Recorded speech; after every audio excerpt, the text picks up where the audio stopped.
el título de la primera lección son dos preguntas, ya que usted las tiene ahí en la página 21 de sus apuntes, página 21. A propósito, echo de menos a la hermana Vidalia, ¿ya? Ella siempre está con nosotros y ella había ofrecido, se recuerdan, unos apuntes, el material que tenía impreso, me acordé de eso y no está con nosotros. Espero que pueda estar bien la hermana Vidalia, ¿ya? Después voy a darle la bienvenida a los nuevos alumnos ahí que se han ido incluyendo. Pensemos un poco, ¿ya? Reflexionemos, utilicemos la mente, las neuronas que Dios creó en nuestros primeros padres y que aunque se han distorsionado un poquito, se han corrompido, pero todavía seguimos teniendo mente, neuronas, para poder reflexionar y meditar en este cerebro. ¿Qué es la sana doctrina? Así comienzan nuestros apuntes de hoy día. ¿Qué es la sana doctrina y por qué importa? Y ahí tenemos a un famoso pensador pensando y reflexionando. ¿Qué es la sana doctrina y por qué importa?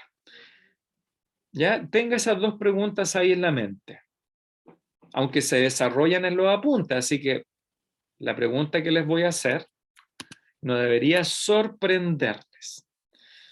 Ya, ahí los tengo a todos en la pantalla. Tenemos también a Moisés Muñoz, que se unió. Bienvenido, Moisés.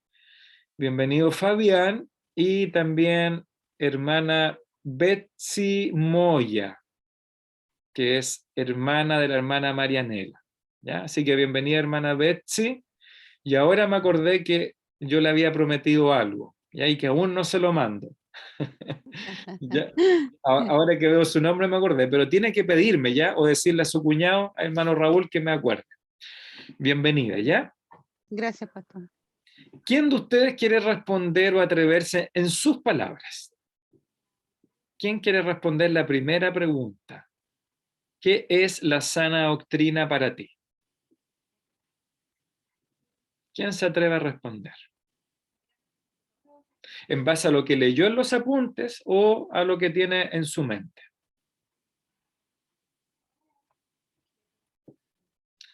Ariel levantó la mano. Muy bien, Ariel, ahí él levantó la manito con ese recurso que tiene Zoom. Adelante, Ariel. Bueno, lo primero que se me viene a la cabeza es una doctrina que no es tradicional, o sea, no es tradiciones humanas, sino basada en la Biblia. Ya.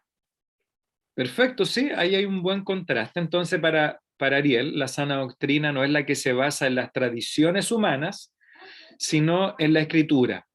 Y, Ariel, esta frase, las tradiciones humanas de hombre, ¿tendrá alguna base ahí en la escritura? Ya que lo mencionas. ¿Alguien habló de las tradiciones de hombres? Ariel. No lo tengo en la cabeza tan fresco, así que tendría que revisarlo. Ya. Pastor, Hermano Manuel. justo lo había buscado, la palabra doctrina, y aparece en Marcos 7. El Señor Jesucristo, hablando ahí, les decía que porque quieren honrarlo enseñando como doctrina tradiciones de hombres, contrastando la verdadera doctrina.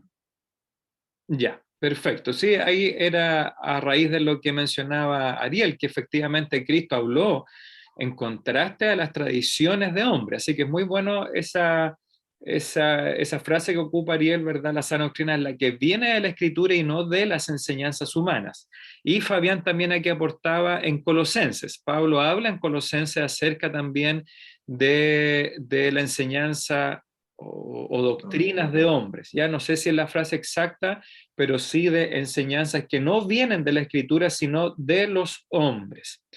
¿Alguien más quiere atreverse a responder qué es la sana doctrina? Pastor, Pastor. Sí, Claudio. Claudio. Sí. Hola, Pastor, ¿cómo está? Hola, hermano, ¿cómo están? Buenas noches a todos. Sí, yo creo que, bueno, en mis palabras, es un conjunto de palabras y fundamentos bíblicos basados en la inspiración divina que se contrapone totalmente al pensamiento humano, llamémoslo filosofía, reflexiones, etcétera. Yo creo que va más allá de, lo vuelvo a reiterar, del pensamiento humanista. Ya, gracias Claudio, perfecto. Gracias ahí por tu aporte, también haciendo este contraste entre la escritura y lo que emana o lo que viene del corazón del hombre, o de la razón o de la voluntad. Gracias Claudio. ¿Alguien más quiere explicar o definir lo que es la sana doctrina? Hermano Manuel, ahí lo veo. Ya, bueno, un poquito también lo que decían los hermanos, y leyendo los pasajes que nos dieron en el texto, entiendo un poco de que la sana doctrina tiene una norma, tiene un patrón, y esa norma es la palabra de Dios, la escritura. Entonces, para mí la sana doctrina tiene que estar basada y fundamentada en lo que Dios dice en su palabra. Cuando nos salimos de esa norma, ya no es sana y provoca todos los resultados que hemos visto en los textos que usted nos compartió. Eso, principalmente. Bien, gracias hermano Manuel. Gracias ahí también por ocupar este concepto de una norma, de una regla o de un canon, ¿cierto? De una medida que la cual debe ajustarse a la sana doctrina. Perfecto, muy buen concepto. Dice el hermano Hugo Vega que la sana doctrina es toda enseñanza basada en la palabra de Dios para guiarnos correctamente a una vida de santidad, de servicio a Dios y a nuestro prójimo, ¿ya? Yo creo que en todos los que han opinado tienen en común esto, que es la enseñanza que se basa en la palabra de Dios. La hermana Carmen Gloria también dice sana doctrina, es toda la enseñanza de la escritura de la Biblia, es decir, las leyes cristianas y no de las leyes terrenales o humanas. Perfecto, muy bien ahí hermana Carmen Gloria por su aporte. También veo a María Soledad Viveros, bienvenida. Mari, nos alegramos que pueda estar con nosotros. Y a Ginny, también bienvenida, hermana Ginny, qué bueno que estás con nosotros, ¿ya? Y hay otra pregunta.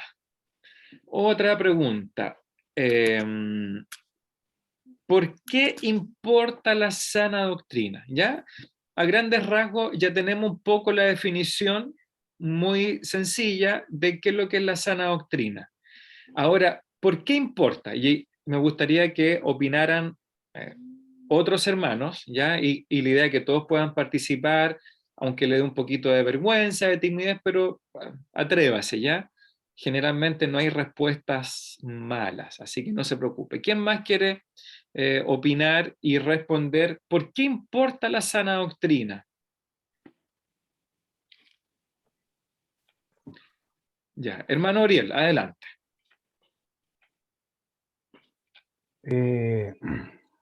Yo creo que la sana doctrina es muy importante para una iglesia sana, ¿cierto? Porque la misma palabra lo dice, ya que va a dar fruto una sana doctrina, así como el cimiento que hablábamos hace rato, va a dar frutos en esa iglesia con respecto a lo que dice la Biblia, no,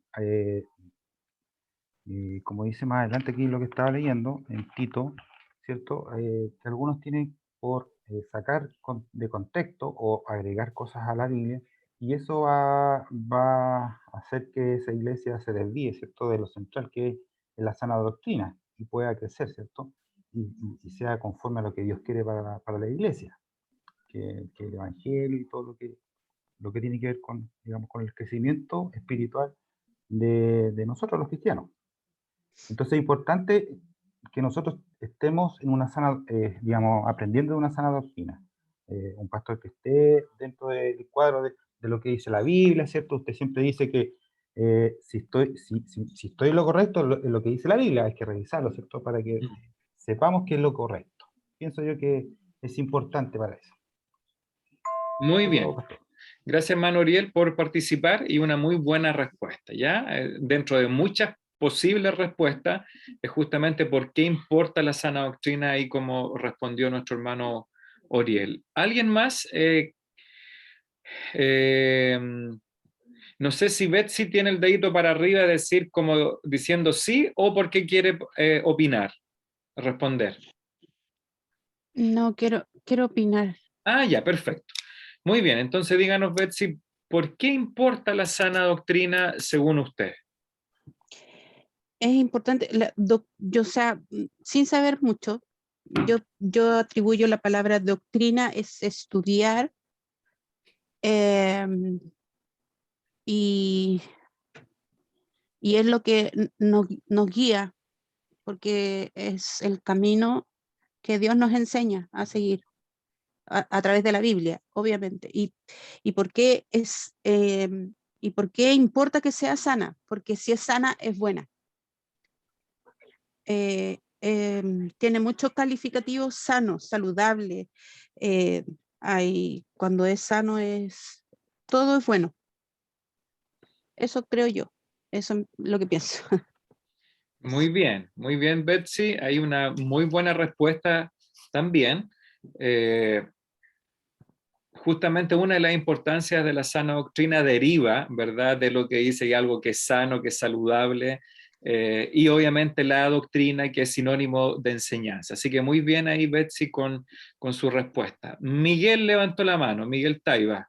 ¿Por qué es importante la sana doctrina? ¿Por qué importa? Bueno, reflexionando lo que se decía al principio y pensando en ello, es una forma de vida, cómo nos va a servir en nuestra vida diaria, nuestra vida aquí en la tierra, de tener siempre una buena enseñanza, la enseñanza verdadera, la enseñanza correcta, y que nos debería a nosotros ayudar en la buena convivencia, tanto sea en la iglesia, en nuestras vidas, en el matrimonio para los que tienen familia, ¿cierto? Y comportarnos de la manera que es correcta. Y es como tener una formación buena, así como en otros lugares forman a las personas para ciertas ramas o ciertas cosas. Pienso que esta doctrina, esta sana doctrina nos sirve para nuestra vida, nuestra esencia. Esa es mi opinión. Ya, muy bien, Miguel. Muchas gracias ahí también por tu respuesta. ¿Por qué importa la sana doctrina? Porque finalmente el propósito de estos cursos ya es poder estudiar algunos temas relacionados con la teología, con la escritura, con la vida cristiana. Ahora, los estudiamos porque importan, ¿ya? Es decir, antes de cada semestre yo busco, elijo y yo digo, a ver, esta enseñanza, ¿por qué traerla? ¿Por qué enseñarla? ¿Por qué mostrarla? Porque tiene una importancia y tiene una importancia capital, fundamental para nosotros. Así que efectivamente, si vamos a entrar a estudiar la sana doctrina es porque tiene alguna importancia fundamental y capital, como ustedes lo han mencionado.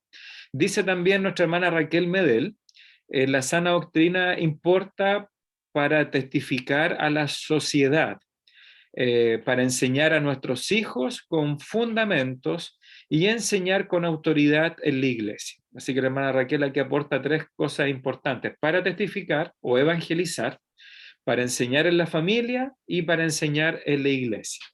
La hermana Mari Figueroa también dice, importa la sana doctrina porque influye en cada ámbito de nuestra vida y a través de la sana doctrina vamos creciendo como cristianos. Perfecto, muy bien, Mari. Y Carmen Gloria dice, importa para testificar con argumento las palabras vivas y eficaces para todo cristiano. Y el hermano Hugo también dice que la sana doctrina importa porque es la única manera de conocer, amar y servir al Señor. ¿Ya? Así que muy buenas respuestas. Ahora, todavía esto es muy general, ¿ya? Porque como lo mencionamos la semana pasada, o sea, cada iglesia, cada movimiento religioso dice tener una sana doctrina. Cada iglesia, cada secta incluso nos va a decir, no, van a tocar nuestra puerta y van a conversar con nosotros. ¿Y qué nos van a decir? No, nosotros tenemos la verdad, ¿verdad? La sana doctrina. Entonces, todavía estamos viendo en un sentido muy general y la idea es tratar de descubrir, bueno, cómo tenemos la sana doctrina, ¿ya? Carlos, tú levantaste la mano. Adelante. Sí, a ese punto, ¿se escucha bien? Sí. Ya, a ese punto quería llegar porque, bueno, usted sabe que yo nací en la iglesia Bautista de Conchalí, después me fui muchos años, ¿cierto? Muchos años. Dentro de esos años, cuando empezamos por lidiar con Susana o cuando ya nos casamos, asistimos a varias iglesias, pentecostales, qué sé yo. Entonces, es ahí el punto, que la importancia de la sana doctrina, porque, o sea, yo he ido a iglesias donde el pastor abre la Biblia, lee un versículo y a través de eso predica 2 horas, sin tomar más la Biblia.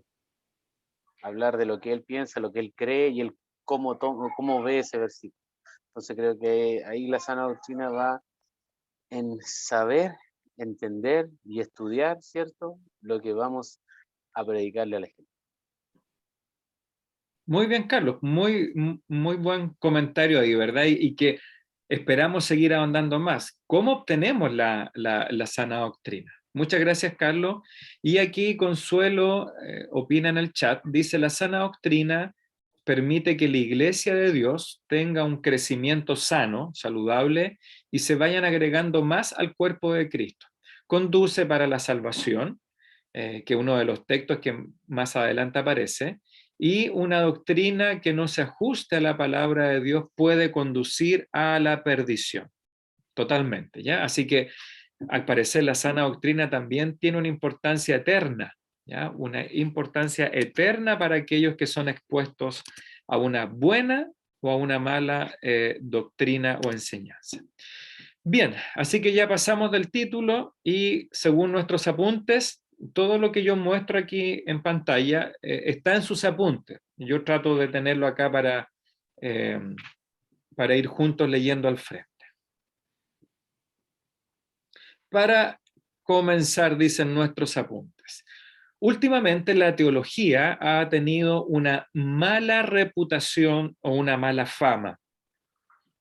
Yo creo que en los últimos 100 años probablemente, ¿ya? Para algunos, la misma palabra teología, que ustedes algo respondieron también en la primera clase, la palabra teología evoca o trae imágenes a nuestra mente de monjes medievales o sacerdotes medievales en torres de marfil meditando sobre cuántos ángeles pueden pararse en la cabeza de un alfiler. Otros piensan en lecciones que producen sueños o clases que producen sueños. Espero que esta no provoque eso, ¿ya? Para otros se trata de una manera desfasada o fuera de tiempo, fuera de época, de pensar que simplemente la teología no funciona para la gente o para esta sociedad postmoderna. ¿Ya? Para introducir, ¿cierto?, esta primera clase, para muchos la teología tiene una mala fama, ¿ya? Y lamentablemente, incluso en el mundo evangélico, no sé si usted ha escuchado esta frase o estas palabras sacadas de contexto, ya que la ley mata o el estudio de la ley mata, ¿cierto? En mucho estudio también hace mal para la mente, para el corazón, y por eso muchas iglesias o denominaciones incluso nos llaman a no estudiar. De hecho, hay iglesias, no sé, pastores, movimientos evangélicos que le tienen fobia al estudio de la palabra, ¿ya? Es decir, que incluso recomiendan no estudien, no vayas a un instituto, no vayas a una facultad, porque esto te va a enfriar, te va a hacer mal. Y esta ilustración ya también de ver a monjes discutiendo cuántos ángeles pueden pararse en la cabeza de un alfiler. ¿Usted sabe que eso es verdad? ¿Que esa frase es verdad? Hubo una época en la iglesia medieval donde los monjes o los sacerdotes se preocupaban de descubrir estas verdades espirituales, es decir, cuántos ángeles caben en la cabeza de un alfiler. Esto sucedió, se dice, se escribe ahí cuando invadieron Constantinopla, que fue la última sede de la iglesia oriental, o que terminó con la época medieval. En En eso hacían teología los religiosos, ¿ya? O sea, también es posible llegar a un extremo donde la teología o lo que pensamos, pero en el fondo es cuando llevamos la teología a un punto que no tiene sentido, que no importa, que no sirve y que no afecta la vida de las personas, ¿ya? Hasta tal punto que incluso lo que enseñamos, lo que teorizamos, elucubramos, finalmente termina produciendo sueños, y por eso que nuestra sociedad actual dice que la teología o la religión, si queremos llamarla así, ya no sirve para esta sociedad postmoderna, ¿ya? Sigamos aquí con nuestras preguntas, ¿ya? Ahí me llegan varias propuestas de la palabra, pero no, todavía no puedo recordarla. Sigamos. ¿Cuáles son algunas de las objeciones o de los rechazos a la teología que tú has oído, o a lo mejor que tú también has dicho? Yo recuerdo ahí que Carlos hizo un aporte la primera semana, ¿verdad?, que le daba miedo porque finalmente significaba descubrir lo que Dios quiere para nosotros y nosotros no queremos hacerle caso a Dios, ¿ya? Pero ¿cuáles son algunas objeciones que tú has oído? Por ejemplo, la que dice ahí en nuestra introducción, que la teología produce sueño. Cuéntame tú, hermano o hermana, ¿qué objeciones contra la teología tú has escuchado o a lo mejor también has dicho en algún momento de tu vida?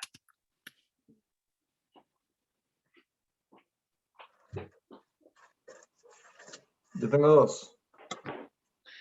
Hermano Manuel, adelante. ¿Cuáles son las dos Una, objeciones? las que he escuchado, o yo pensaba, no sé, que es demasiado elevada para una persona común y corriente. Y la otra es que es necesario conocer de los idiomas originales, como el hebreo, el arameo, para poder estudiar los textos. Ya, muy bien. Gracias, hermano Manuel. Ahí hay dos objeciones, ¿verdad?, contra la teología finalmente, que es algo muy elevado para las personas simples como nosotros, y también esto de encontrarnos con que no conocemos los idiomas originales de la Escritura y por lo tanto una objeción para la teología. ¿Quién más tiene otras objeciones o rechazos que le han dicho, argumentos para no introducirnos en la teología? ¿Alguien más ha escuchado estas objeciones? Vamos, opine. Atrévase nomás, atrévase. Pastor, Consuelo, yo adelante. Consuelo. Hay un pasaje en la Biblia que creo que está, bueno, lo busqué, está en 2 Corintios 3:6 y dice que la mucha letra mata. Entonces se usa como argumento para no estudiar, sino vivir del espíritu y dejarse que otro te enseñe más que no entrar mucho en la teología. Bien, Consuelo. Eso era lo que quería decir yo, no la palabra, pero de estas frases que se me había ido, ¿verdad? La mucha letra mata, como dijo ahí Consuelo y que dice Pablo. Y efectivamente es una objeción incluso evangélica. Es una objeción evangélica a estudiar la Escritura de manera más profunda. Y Fabián me aportó la palabrita. Bien, Fabián, te voy a regalar un bonobón cuando te vea, ¿ya? O qué es lo que comprábamos acá, unos pingüinos cuando estaba aquí en la casa. Especular, ya ahí está la palabra, especular, ¿verdad? La teología a veces es pura especulación más que sana doctrina que aporta la vida. ¿Alguien más quiere dar una objeción contra el estudio de la teología o de las escrituras? Aquí Matías me aporta, Matías Navarrete escribe, a él le han dicho que la teología es para cuando sean adultos y que ahora hay que divertirse, ¿ya? Obviamente Matías es jovencito, así que eso le han dicho, no estudia, estudia después cuando ya seas adulto. Muy bien, Matías. Y Familia Zambrano Ampuero dice, he escuchado muchas veces que estudiar teología está asociado a la ciencia en contraposición a la fe, como si ambas cosas, ciencia y fe, fueran contradictorias, ¿ya? Esa también es una objeción que vamos a dejar de ser personas razonables o lógicas si estudiamos la Biblia o la Escritura. Muchas gracias ahí, familia Zambrano Ampuero. El hermano Hugo también escribe acá que es necesario ser muy inteligente y cabezón para estudiar teología, ¿ya? Que es otra objeción, y generalmente no nos consideramos ni inteligentes ni cabezones, así que no estudiamos teología ni la Escritura. Sigamos ahí con nuestros apuntes.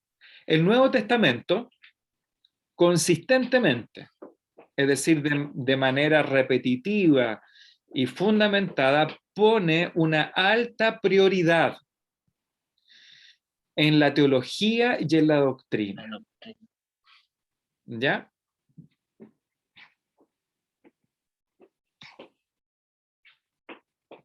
El Nuevo Testamento, es decir, desde Mateo hasta Apocalipsis, consistentemente pone una alta prioridad en la teología y en la doctrina.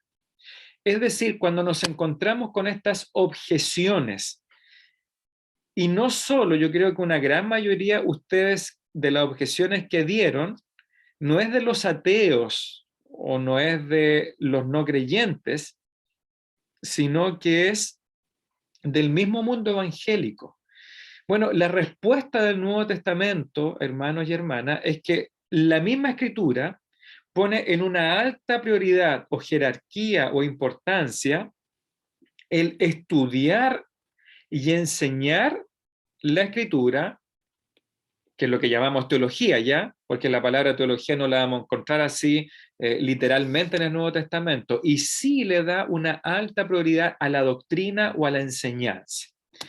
Según el Nuevo Testamento, ahí en el recuadro rosado, rojo, no sé cómo usted lo verá, según el Nuevo Testamento, la sana doctrina, es decir, la enseñanza que se conforma a la palabra de Dios, es de máxima importancia, es vital para la vida cristiana y para toda la iglesia. Así que ya encontramos aquí una breve definición de qué es lo que es la sana doctrina. ¿Qué es la sana doctrina? Aquí en amarillo, la sana doctrina es la enseñanza que se conforma, que se ajusta, la enseñanza que es fiel a la palabra de Dios, a la Escritura. Y esta enseñanza que se conforma a la palabra de Dios, que llamamos nosotros sana doctrina, es de máxima importancia para la vida cristiana, como ustedes mismos lo mencionaron, para toda la vida, y es de máxima importancia para toda la iglesia. ¿Ya? Entonces, es importante, hermanos. No solamente Pablo se lo dice a Tito y a Timoteo, el apóstol Pedro lo dice. Santiago lo menciona en su carta. Judas, que una carta con un par de versículos también nos habla acerca de la defensa apasionada de esta fe, enseñanza, no es la fe que salva, sino la fe como un conjunto de enseñanza que fue una vez dada a nosotros o al grupo de los primeros creyentes en el Nuevo Testamento. Así que todos, aún el Señor Jesucristo, que muchas veces tiene esta, y yo sé que puede ser algo repetitivo para los hermanos que fielmente están en la iglesia, ¿ya? Pero esta idea de que Jesús es un hippie de pelo largo, casi fumándose un pito de marihuana, ¿verdad? Amigo con Krishna, con Mahoma, con no sé cuántos otros más, ¿verdad? Súper bacán, súper amigo, incluso en los memes aparece un Jesús con el dedo así, ¿verdad? Así como súper encachado, un Jesús como muy buena onda, muy hippie, ¿ya? Y que él está en contra de toda esta sana doctrina y de la teología. Pero si usted ha leído los evangelios, se da cuenta que el Señor Jesucristo, ¿qué es lo que dijo en un momento? Que él vino a quebrantar la ley, a cambiarla. ¿Qué es lo que dice en un texto con respecto a la ley, al Antiguo Testamento? ¿Se recuerda lo que dice? Cumplirla. Muy bien, yo he venido a cumplirla, no vine a cambiarla, a derogarla, ¿cierto? Sino que él vino a ajustarse plenamente a esta enseñanza del Antiguo Pacto o del Antiguo Testamento. Así que Jesús en el Nuevo Testamento nos dice lo mismo. ¿ya? Él le pone una alta prioridad, una máxima importancia a la vida de importancia para la vida cristiana y para toda la iglesia. Lo que pasa, alumnos y alumnas, es que no leemos bien, ¿ya? Y ese es un defecto nacional, ¿ya? Usted sabe que los índices de comprensión de lectura son muy bajos entre nosotros mismos, ¿ya? Incluso de analfabetismo, no es que no sepan leer y escribir, no comprendemos. Entonces cuando leemos estas expresiones de Cristo con respecto a la enseñanza de los ancianos o las doctrinas de hombre, al tiro las relacionamos con la Escritura como que Cristo estuviese en contra de la doctrina o de la enseñanza. Pero Cristo justamente lo que combatió, lo que ustedes dijeron al principio, fue la enseñanza de los hombres que no se ajustaban a la enseñanza de Dios en el Antiguo Testamento. Es decir, Cristo no vino a decir que, por ejemplo, el diezmo estaba malo. Él no vino a decir que diezmar la menta, el eneldo, se recuerda, o que todos esos detalles del sacerdocio, del sistema levítico eran malos. Lo que él vino a combatir fue toda la enseñanza que los hombres acumularon sobre la sana doctrina. ¿Ya? Entonces Cristo no vino a quitarle prioridad a la enseñanza. De hecho, Cristo dice, todo lo que enseñó Moisés, los salmos y los profetas, se vino a cumplir en mi persona, como lo leí en el culto del día de ayer. ¿Ya? Así que todo el Nuevo Testamento le da una alta prioridad y una importancia a lo que Cristo y sus apóstoles enseñaron. ¿Cuál es la idea principal de esta primera clase? La sana doctrina. Es decir, esta enseñanza que se ajusta a la palabra de Dios, dice aquí, la sana doctrina es la enseñanza que explica adecuadamente lo que Dios nos ha revelado en su palabra.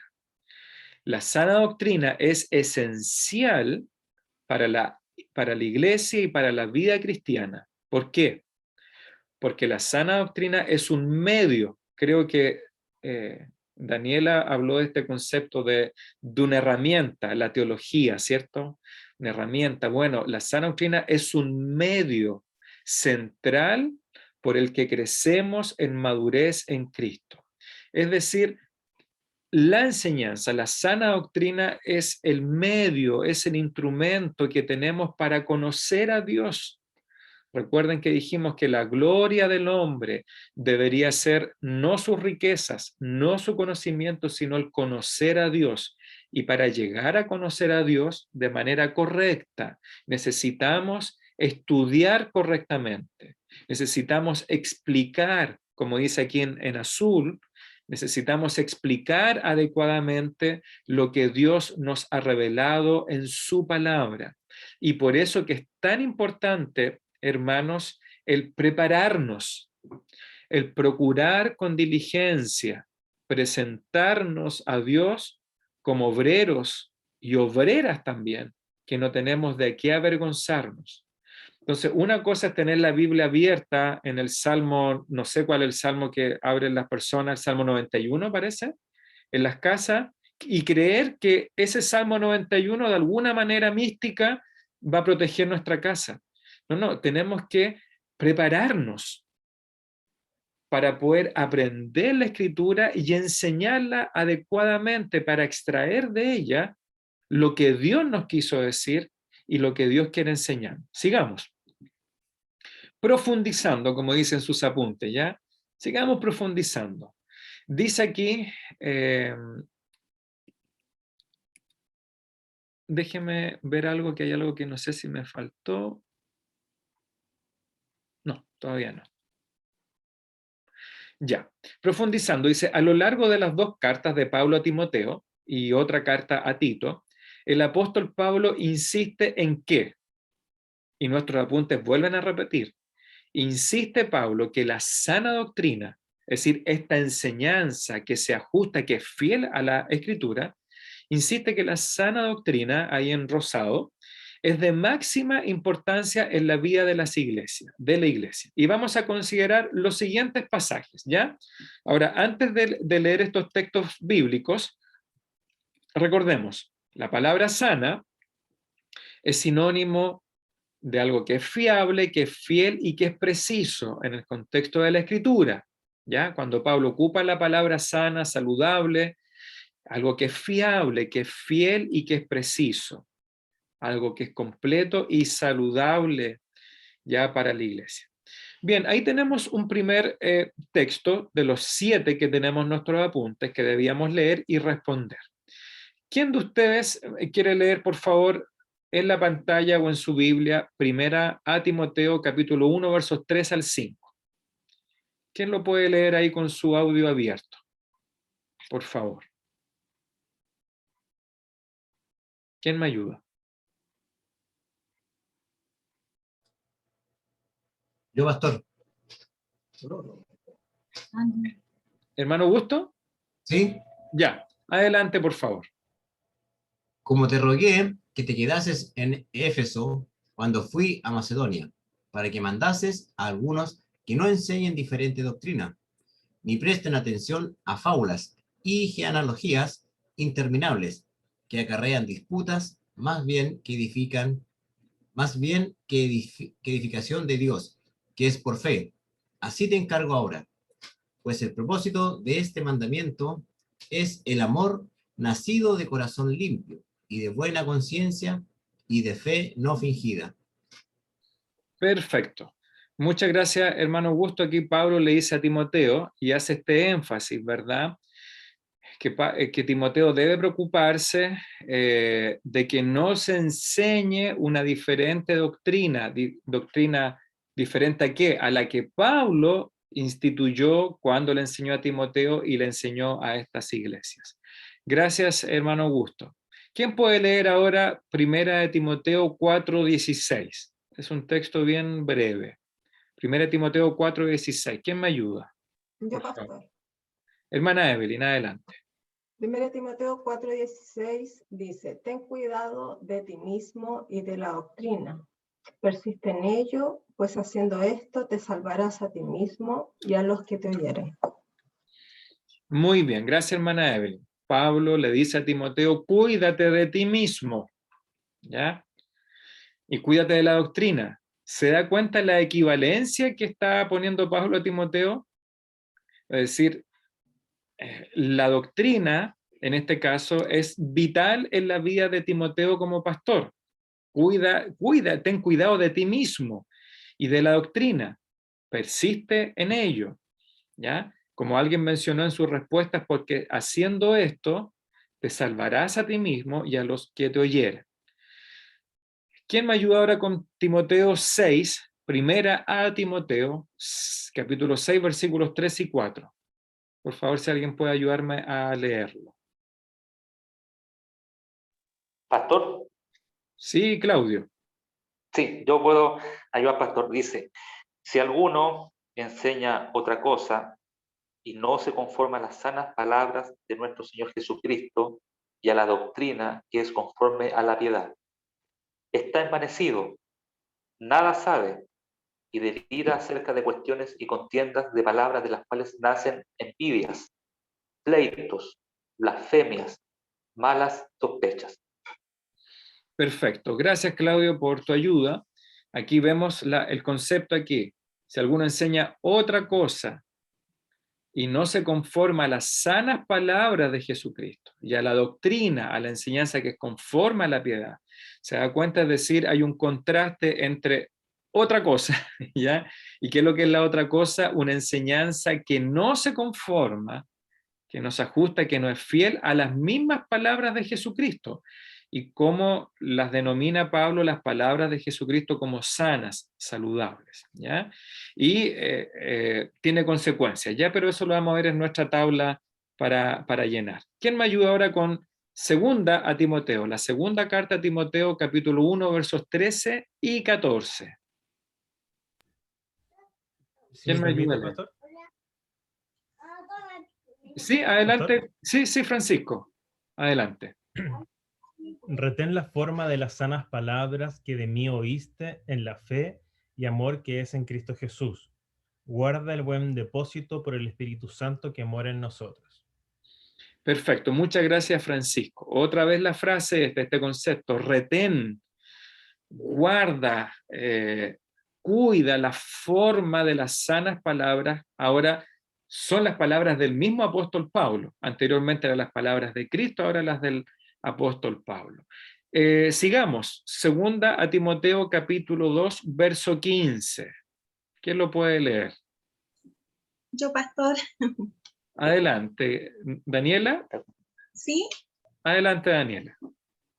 Procura con diligencia presentarte a Dios aprobado, como obrero que no tiene de qué avergonzarse, que usa bien la palabra de verdad.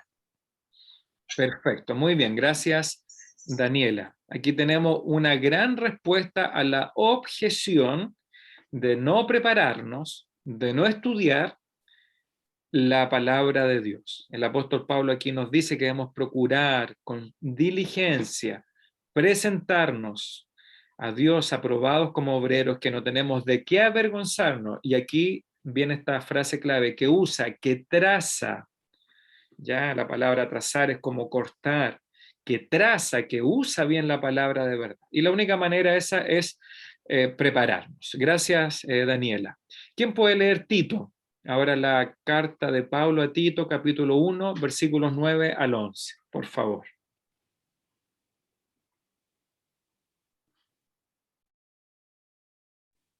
¿Quién me ayuda? Vamos, hay varios alumnos ahí que pueden leer. Pastor, yo. Adelante, hermano Raúl. Retenedor de la palabra fiel, tal como ha sido enseñada, para que también pueda exhortar con sana enseñanza y convencer a los que contradicen. Porque hay aún muchos contumaces, habladores de vanidades y engañadores, mayormente de la circuncisión, a los cuales es preciso tapar la boca, que trastornan casas enteras, enseñando por ganancia deshonesta lo que no conviene.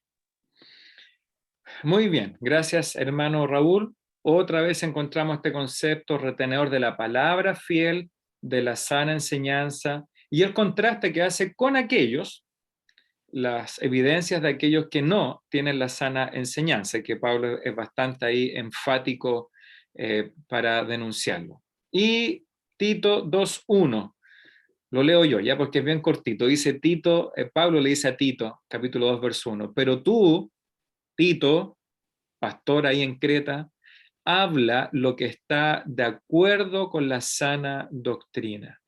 Pero tú, Tito, habla lo que está de acuerdo con la sana doctrina. Eso es muy elocuente, ¿o no?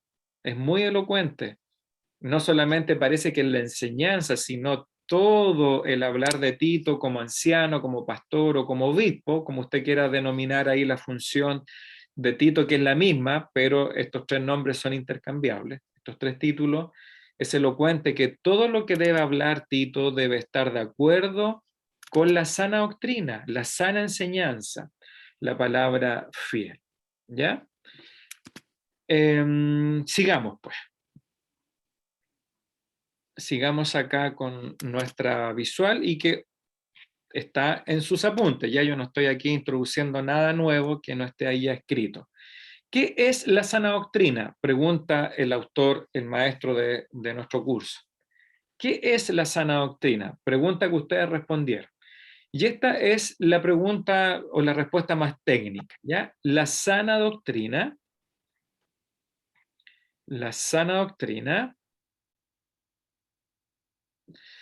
es la suma total de la enseñanza bíblica respecto a cualquier asunto dado, ¿ya? Yo creo que esta es una definición muy simple.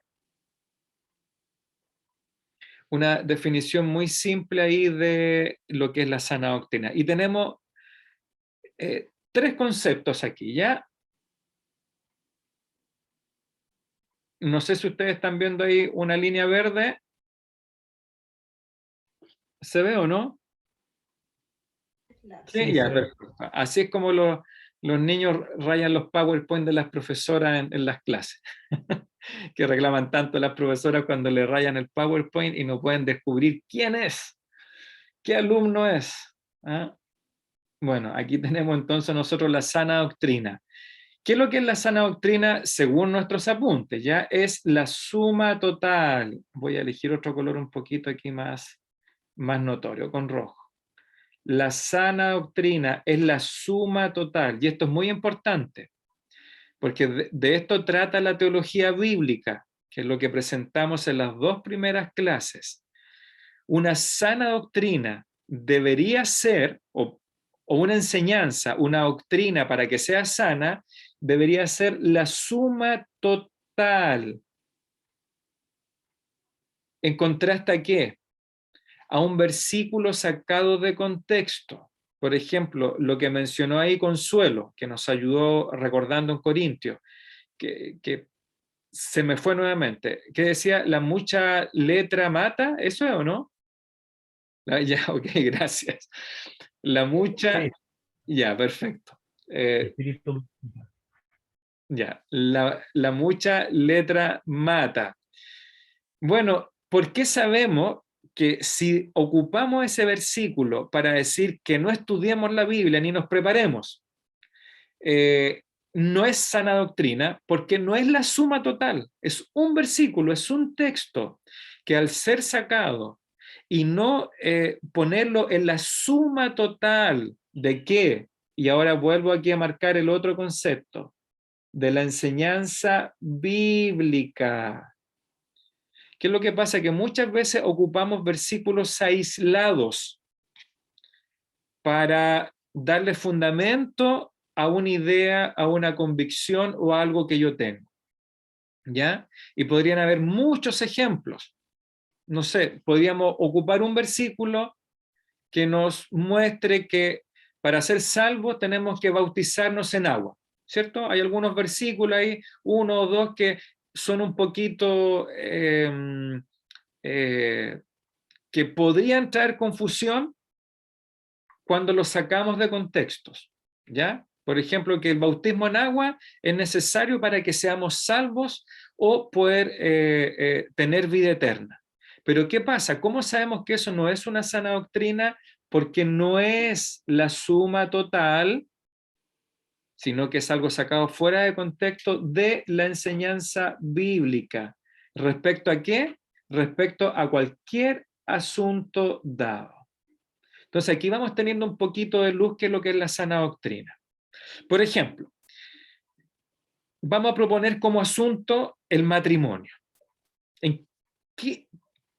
¿Cuál sería una sana doctrina respecto al matrimonio? ¿Cuál sería la teología del matrimonio? Entonces, para que sea una sana enseñanza o doctrina, ¿qué deberíamos hacer? Y voy a borrar todas las cosas acá de la pantalla.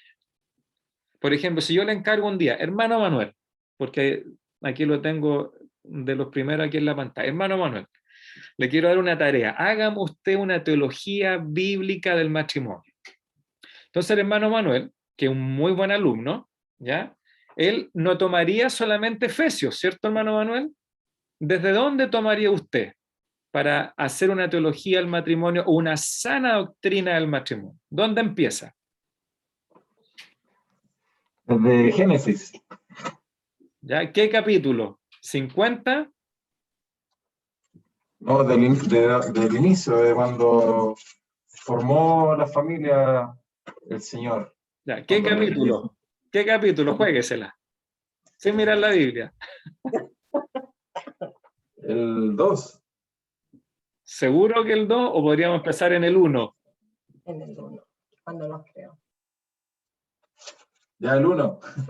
No me cree, no me cree. En el 1. En el capítulo 1, perfecto. ¿Y dónde debería terminar usted con la enseñanza, una sana doctrina del matrimonio? ¿Dónde debería terminar? En el altar. Está bien, se la jugó. En Apocalipsis. Ya, ¿qué capítulo? Capítulo 22. Muy bien, usted hace fintas como en la cancha, la hace aquí para responderme. ¿Ah? Hace dribbling. Bien, hermano Manuel. dejando las bromas a un lado, efectivamente, aquí cumplimos que para tener una sana doctrina o una sana enseñanza, ¿ya?, sobre un asunto que podría ser el matrimonio, y estoy marcando ahí con rojo, ¿qué deberíamos hacer? Deberíamos hacer una suma total de la enseñanza bíblica respecto, en este caso, escribamos acá con verde, al matrimonio, ¿ya? Ahí podríamos prestar atención. Ahora, esto tampoco significa que si el hermano Manuel hace este ejercicio, efectivamente terminaría en una sana doctrina, pero así se comienza, ¿ya? Porque tenemos que ir poniendo otros elementos, como por ejemplo, si va a tomar el texto de Génesis 1 o Génesis 2, que debería hacer el hermano Manuel, hacer una buena exégesis, ¿cierto? Un buen estudio de las palabras, de los conceptos, del contexto histórico, del lenguaje bíblico, etc. Pero ya tenemos este principio. Si tuviésemos que proponer otro tema, por ejemplo, el trabajo, ¿hablará la Biblia sobre, o podríamos hacer una teología del trabajo desde las Escrituras? ¿Qué piensan ustedes? ¿Habla la Biblia sobre el trabajo del ser humano? ¿Quién dice que sí? ¿Quién mueve su cabecita? Aquí estoy viendo a varios. Sí, ¿no es cierto? A ver, y aquí vi a Fabián, lo vi así muy haciendo sí, Fabián. ¿Desde qué capítulo, desde qué libro comenzarías tú con una teología del trabajo? Me adhiero a la respuesta del hermano Manuel. ¿Cómo? No escuché. Me adhiero a la respuesta del hermano Manuel. Bien, otro que hace fintas, igual que en la cancha ahí, Fabián. ¿Qué libro? Juéguesela, ¿qué libro? Yo sé lo que dijo hermano Manuel, pero para que los hermanos escuchen. Génesis. Muy bien. ¿Y podríamos terminar nosotros, Fabián, si hacemos una teología o una sana doctrina, que es la suma total de la enseñanza bíblica respecto al trabajo? ¿Podríamos terminar en Apocalipsis con esa enseñanza o teología al trabajo? Sí, yo creo que sí. Sí, ¿no es cierto? Porque finalmente, ¿qué va a significar estar con Dios? Terminar y descansar de nuestras labores aquí en la tierra, ¿o no? Suena bonito para todos los que trabajan ahí de noche, como Claudio, los que hacen largos horarios, nuestras hermanas que trabajan a veces en la casa, fuera de la casa, ya con los hijos en el colegio. Bueno, podríamos hacer una teología o una sana doctrina del trabajo y de tantos otros asuntos dados, como tomando la suma total de la enseñanza bíblica respecto a cualquier asunto dado. Y me gusta mucho esa definición porque es muy simple, no ocupa palabras, ¿verdad?, desconocidas o tan rebuscadas, pero que efectivamente nos va a ayudar a todos a poder comprender qué es lo que es la sana doctrina. Creo que Familia Zambrano Ampuero levantó su mano. Sí, era para apuntar que en realidad hasta el final del Apocalipsis, la Escritura dice que nosotros cuando estemos en la Nueva Jerusalén, también vamos a estar trabajando, dice que vamos a estar sirviendo a Dios. Entonces, no quiero quitarle la esperanza a los hermanos, pero vamos a seguir trabajando en la Nueva Jerusalén, lamentablemente.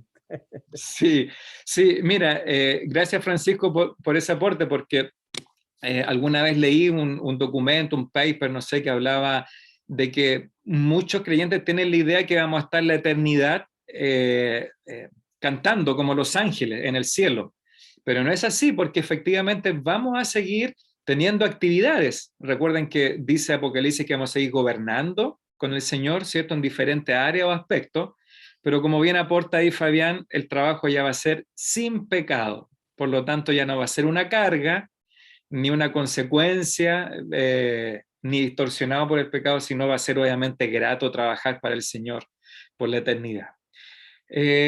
Bien, pues, así que alguien hizo la pregunta ahí, ¿podríamos decir que hay muchas sanas doctrinas? ¿Es correcto decir que existen muchas sanas doctrinas o una sana doctrina? Sí, yo creo que dependiendo de lo que estamos hablando, si tomamos la sana doctrina, en este caso como una enseñanza, un grupo de enseñanza respecto a un tema determinado, sí, podríamos decir que hay una sana doctrina del matrimonio, hay una sana doctrina sobre el trabajo, hay una sana doctrina, ¿qué otro tema más podríamos tener? Sobre la familia, sobre la política. Esto que estuvo tan de moda el año pasado, ¿se recuerdan? Cristianos divididos, sabía que ir a protestar, si no había que ir a protestar, sabía que someterse a la autoridad. También hay una sana doctrina respecto al deber político o social o los deberes cívicos del cristiano en este mundo. Así que podríamos decir, Francisco, efectivamente que hay diferentes sanas doctrinas, si la tomamos por tema, pero respecto a cada tema hay una sola sana doctrina. ¿Ya? No sé si entienden ahí esa definición. Si sobre el matrimonio hay una sola sana doctrina y es la que tenemos que descubrir y otros temas más. ¿Ya? Ya, muy bien, ahí hacen otro aporte en el chat. Muy bien, pues sigamos avanzando que ya nos quedan 5 minutos para terminar.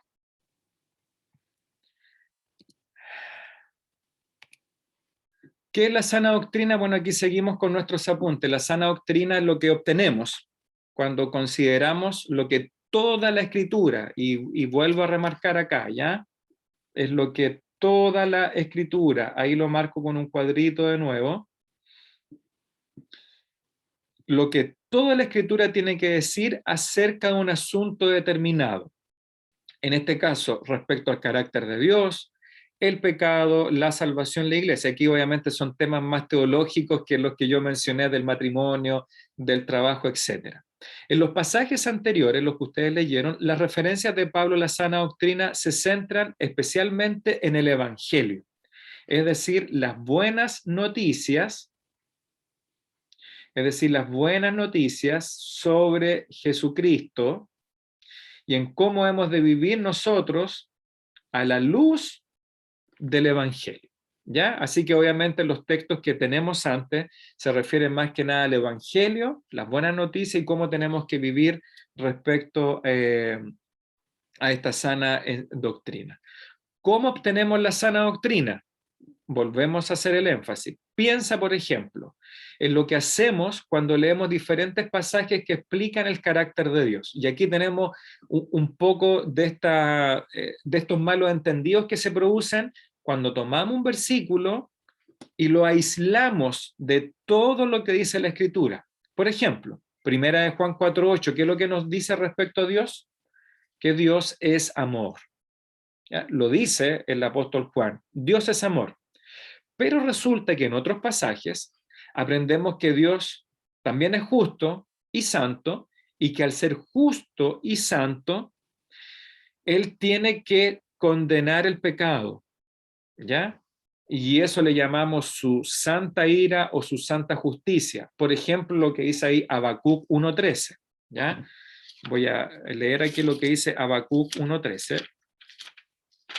Si alguien lo encuentra antes que yo, lo lee, por favor, ¿ya?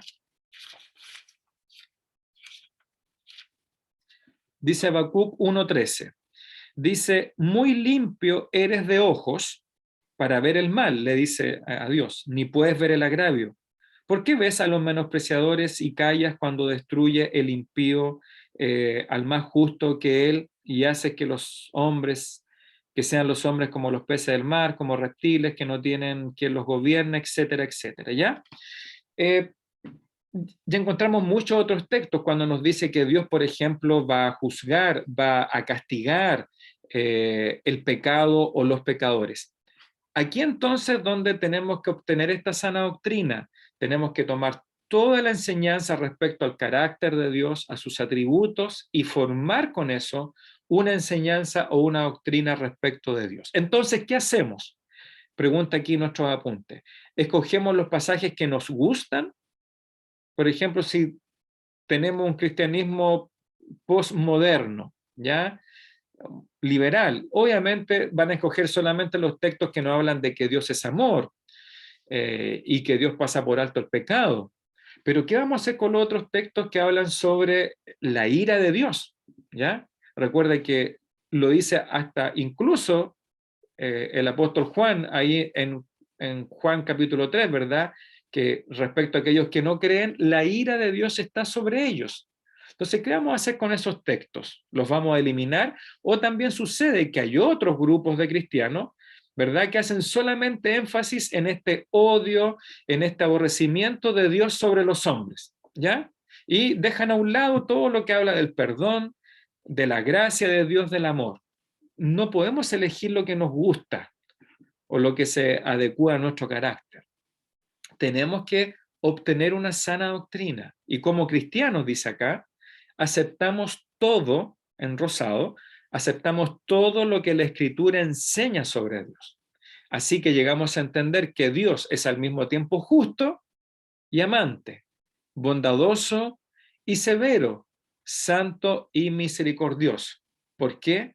Porque la sana doctrina toma toda la enseñanza bíblica respecto a un tema o a una doctrina en particular. Así que cuando nos encontramos, ¿verdad?, con la justicia de Dios, con que Dios no va a dar por inocente al culpable, lo creemos y lo enseñamos. Pero también en el mismo texto nos dice que Dios ya es lleno de misericordia, lleno de gracia o lleno de amor. Así que este retrato desarrollado y amplio del carácter de Dios es un aspecto de la sana doctrina, ¿ya? Y esta es la tarea que ustedes tenían que hacer. Yo no sé cuántos la hicieron. ¿Cuántos hicieron su tarea de llenar este recuadro? La hermana Evelyn, hermano Manuel, Daniela, hermano Raúl, hermano Augusto, me parece, ¿ya? Y Miguel ahí puso el dedito para arriba, ¿ya? Así que les voy a volver a mostrar que ustedes en sus apuntes tienen este recuadro. Yo ya lo llené, pero usted en el lado izquierdo va a poner, en base a los 7 textos, cuáles son las características de la sana doctrina y cuáles son los resultados de la sana doctrina en la columna derecha, ¿ya? ¿Qué es lo que resulta? ¿Qué es lo que viene como consecuencia cuando una iglesia o un pastor o un maestro enseña la sana doctrina? ¿Qué es lo que viene como consecuencia? Y en la primera columna, ¿cuáles son las características? Por ejemplo, ¿ya? Una característica de la sana doctrina, según Timoteo, diría que es una enseñanza que está de acuerdo con las mismas palabras de Jesucristo. Hay un texto ahí que lo dice, yo lo recalqué.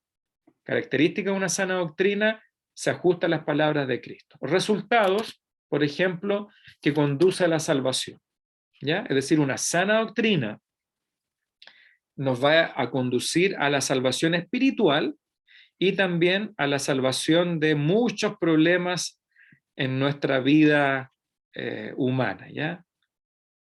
Esto es muy parecido a cuando los papás o las mamás nos advierten cuando somos jóvenes, ¿cierto? Cuidado con esta persona, cuidado con este amigo. ¿Cuántos problemas nos habríamos evitado si le hubiésemos hecho caso a nuestros papás, ¿no? No son infalibles, pero generalmente tienen la razón. Bueno, lo mismo sucede con la sana doctrina. Cuando la enseñamos y la obedecemos, tiene ciertas consecuencias positivas. ¿Preguntas o comentarios para terminar? Son las 9:33, así que los ejercicios los dejamos para la próxima clase.